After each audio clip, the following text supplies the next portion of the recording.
मैं वापस आया हूँ, लेकिन सब कुछ वैसा नहीं रहा। ये गालियाँ, यही तो मेरी पहली दुनिया थी। चोटी नानी का दांतना भी एक प्यार था। और ये बचाए, ये तालाब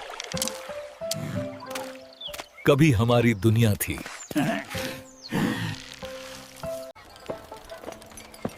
ये दुकान, ये मिट्टी, सब कुछ वैसा ही है, बस हम बहल गए हैं।